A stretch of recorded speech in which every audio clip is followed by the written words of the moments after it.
बातचीत करेंगे। बड़ी चीज ये है कि प्रदर्शन जो है वो बड़े पैमाने पर यहां पर करते नजर आए हैं। खैर, इस बीच में अगली खबर की बात कर लेते हैं।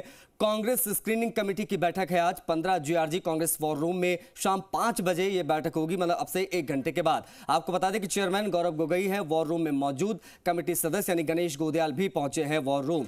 बैठक से पहले गौरव गोगोई से गौरव वल्लभ मिले हैं। यूथ कांग्रेस अध्यक्ष श्रीनिवास ने भी गोगोई से मुलाकात की है। Screening committee chairman Gaurav Gogoi की अध्यक्षता में यह बैठक होगी। चीफ ऑब्जर्वर मधुसूदन मिस्त्री, मुख्यमंत्री अशोक गहलोत, PCC चीफ डोटासरा, प्रभारी रंधावा, सचिन पायलट, CP जोशी से प्रभारी अमृता धवन, वीरेंद्र राठौड़ और काजी निजामुद्दीन सहित कमेटी सदस्य मौजूद रहेंगे। शेष 105 सीटों को लेकर आज बैठक में मंथन। संभवतः कांग्रेस की यह दूसरी और अंतिम स्क्रीनिंग की बैठक होगी। 17 अक्टूबर की बैठक में 106 सीटों पर चर्चा हुई थी। पहली सूची के 3 पार्ट में अब तक 95 सीटों पर घोषणा हो चुकी है, लेकिन 11 सीटों को फिर से स्क्रीनिंग में रिव्यू के लिए भेजा गया है।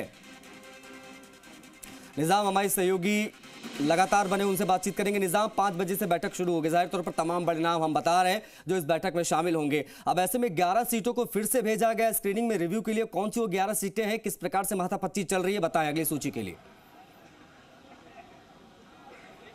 बिल्कुल, देखिए कि कांग्रेस ने एक तरह से 17 अक्टूबर को जो स्क्रीनिंग कमेटी की बैठक हुई थी उसमें करीब 106 सीटों को लेकर मंथन किया गया था और 106 सीटों के साथ ही उसके बाद जब CC ने उसमें CC के सामने लाया गया तो CC में कुछ जो है सीटों को लेकर जो है बदलाव की बात हुई या कुछ और चीज़ें हुई। उसमें कई चीज़ें बाहर भी रही। जैसे बात करें हेमाराम चौधरी की सीट है, जो हेमाराम चौधरी ने साफ तौर पर लेटर भी जारी कर दिया कि वो नहीं लड़ना चाहते, क्योंकि जो पर्दे के पीछे की कहानी है, कुछ लोग ये भी कहते हैं, सूत्र ये भी बताते हैं कि वो अपनी बेटी को दिलाना चाहते हैं। दूसरी तरफ शांति धारीवाल के मामले में है जो हाईकमान ने खुद ने सवाल खड़े किए थे, लेकिन शांति धारीवाल भी चाहते हैं कि उनकी जगह पे उनके बेटे को टिकट मिल जाए। तीसरी तरफ से अगर एक सीट है जो कि सवाई माधोपुर से दीपेंद्र सिंह चाहते हैं कि उनके बेटे बुलंदर को टिकट मिल जाए। यानी अब जो टिकट हैं, यानी अगर ऐसे ही कई परिवार के सदस्य हैं जो टिकट चाहते हैं कि उनके परिवार के सदस्यों को मिल जाए, तो शांति धारीवाल की एक सीट के चलते कई सीटों फिर से पेच फंस गया। यानी उन सीटों पे, और जब लगा हेमाराम चौधरी को लगा कि उन्हें ही सीट ये टिकट दिया जाएगा जैसा कि वो चाहते थे, उनकी बेटी को नहीं मिला, तो उन्होंने फाइनली वो लेटर लिखा खड़गे को कि वो अब नहीं चाहते, वो कार्यकर्ता के रूप में ही काम करना चाहते और चुनाव नहीं लड़ना चाहते।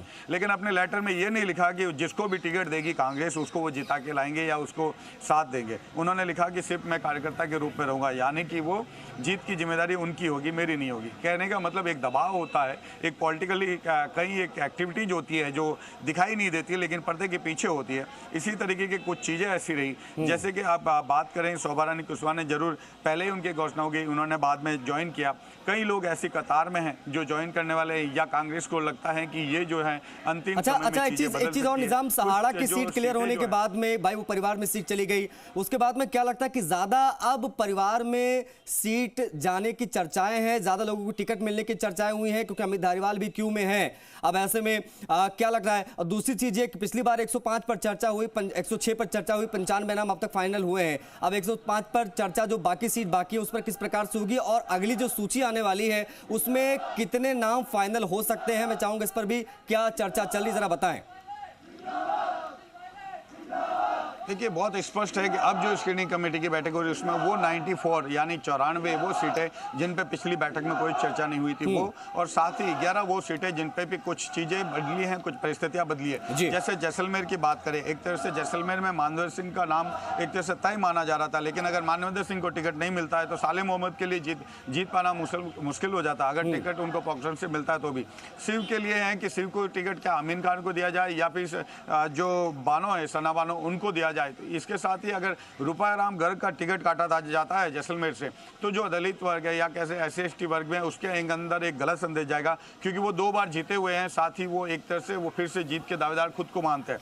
तो ऐसी कई चीजें हैं जो पेच फंस गया था 11 सीटों पे, उनको वापस रिव्यू के लिए इस मीटिंग में भेजा जा रहा तय हुआ है। और इसके साथ ही वो 94 सीटें जिन पर कि अब तक सबसे ज्यादा पेचीदगी रही है, क्योंकि उन सीटों पे या तो कांग्रेस कहीं लंबे समय से जीत नहीं पाई है, या जिन सीटों सीटों पे उनको लगता है, जैसे कि अब मैं बताना चाहूंगा आपको पाली की सीट, पाली सीट पिछले 40 साल से वो जीत नहीं पा रहे। ऐसी कई सीटें, अगर बात करें कि झालावाड़ की कुछ 2 सीटें ऐसी हैं जहां पे लगातार 25 से 30 सालों से जो है कांग्रेस जीत नहीं पा रही। प्रदेश की कई ऐसी सीटें हैं जहां करीब 3 से 4 बार तक कांग्रेस नहीं जीत पा रही है, तो उन सीटों पे बहुत ज्यादा माथापच्ची थी, जिसे सेकंड लिस्ट में रखा गया। कुछ सीटें ऐसी है जहां पर बगावत का डर है, उन सीटों को भी इसमें रखा गया। और अब इस सीटों को, जैसे आज मंथन होने के बाद भी सीसी की जो बैठक होगी संभवतः 31 तारीख मान के चल रहे हैं, उसके बाद भी जो ये फिर से जो सूची आएगी वो टुकड़ों में आ सकती है। जी मतलब अब देखा जाए तो कितनी किस्तें अभी और आएंगी ये देखने वाली बात होगी, क्योंकि बहुत सारी सीटें ऐसी इसमें माथापच्ची चल रही है, बहुत सारी चीज़ों का समीकरण देखा जा रहा है, उसके बाद ही जो है वो फाइनलाइज होंगे टिकट। फिलहाल बहुत शुक्रिया आपका निज़ाम, इन तमाम जानकारियों के लिए, तमाम बातचीत के लिए। बड़ी चीज़ ये है कि टिकटों पर माथा